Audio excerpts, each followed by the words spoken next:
kí gbogbo etí tó ń gbọ́ mi pé a kú dédé àsìkò yìí.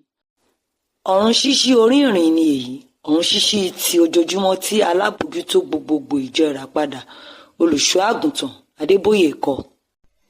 Èní ni ọjọ́ Ẹtì, ọjọ́ 25 oṣù keje ọdún 2025. Àkọ́lé ọ̀run ṣíṣí tòní ni òmìnira kúrò lọ́wọ́ ègún ìrandíran apá kìíní.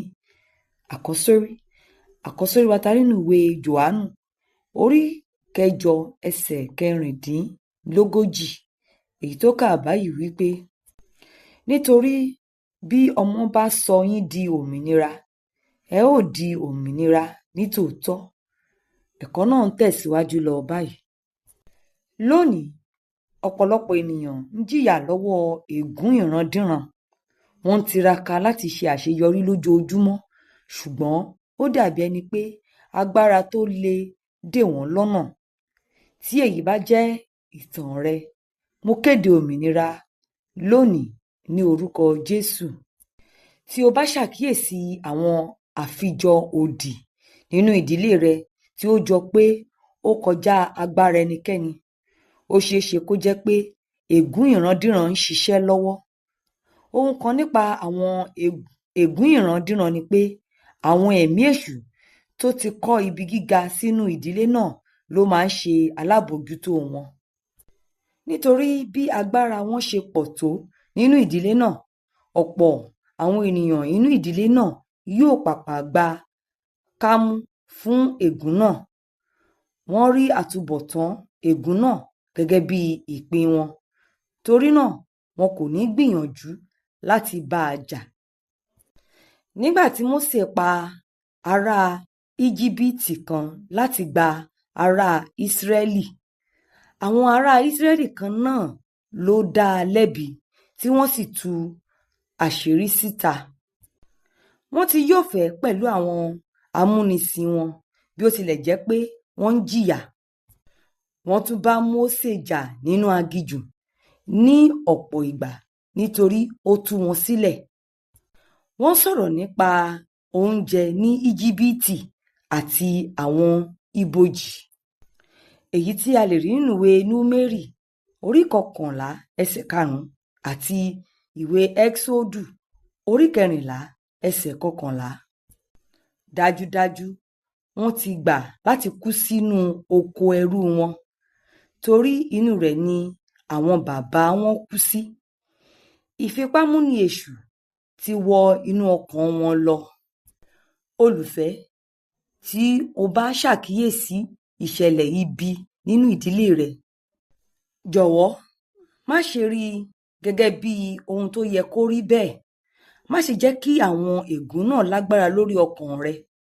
Ní ìpinnu láti bọ́ kúrò lọ́wọ́ wọn.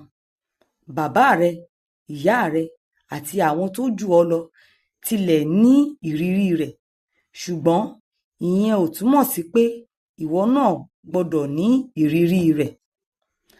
Arákùnrin kan wà tó jẹ́ ẹni 39 tí ó sì fẹ́ di 40 ọdún. Ó wá sọ́dọ̀ mi fún àdúrà. Olùṣọ́ àgùntàn Adébóyè ni wọ́n sọ nípa ìrírí wọn níbí. Ó sì wí pé kò sí ọkùnrin kan nínú ìdílé rẹ̀ tí ó ti kọjá ẹni 40 ọdún. Ó ní òun ni ọkùnrin tó dàgbà jù nínú ìdílé náà. Ní báyìí, ó fẹ́ di 40 ọdún. Ẹ̀rù ń bà á pé òun yóò kú. Ìdí nìyẹn tí ó fi wá bá mi. A gbàdúrà ó ṣì wà láyé títí di òní, lẹ́yìn 30 ọdún sẹ́yìn. Tí kò bá kọ̀ jálẹ̀ láti jẹ́ akópa ègún ìrandíran inú ìdílé rẹ̀, tí ó sì bẹ̀rẹ̀ sí ní gbàdúrà lórí ikú rẹ̀, kò ní ní ìrírí òmìnira. Tí o bá ti ṣàkíyèsí ègún ìrandíran nínú ìdílé rẹ̀, jọ̀wọ́ ara rẹ fún Ọlọ́run lónìí. Kọ ojú ìjà sí èṣù, òun yóò sì sá fún ọ, gẹ́gẹ́ bí a ṣe rí nínú ìwé Jákọ́bù orí 4 ẹsẹ̀ 7. Ka ìwé Kólóṣè orí 2 ẹsẹ̀ 14 dé 15. Bíbélì ní ọdún kan. Ìwé Àìsáyà orí 38-40.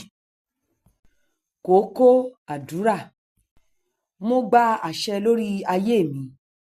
Mo fọ́ gbogbo ilé agbára tí èṣù ní lórí ayé mi ní orúkọ Jésù. Àmín. Ẹ ṣé tí ẹ tẹ́tí sí ọ̀run ṣíṣí orí ìrìn ti òní. Tí ẹ bá fẹ́ darapọ̀ mọ́ wa láti máa pín ọ̀run ṣíṣí orí ìrìn lórí ayélujára, ẹ tẹ àtẹ̀jíṣẹ́ ọ̀run ṣíṣí orí ìrìn sí 08045454551 kí ẹnìkan kó ké hallelujah.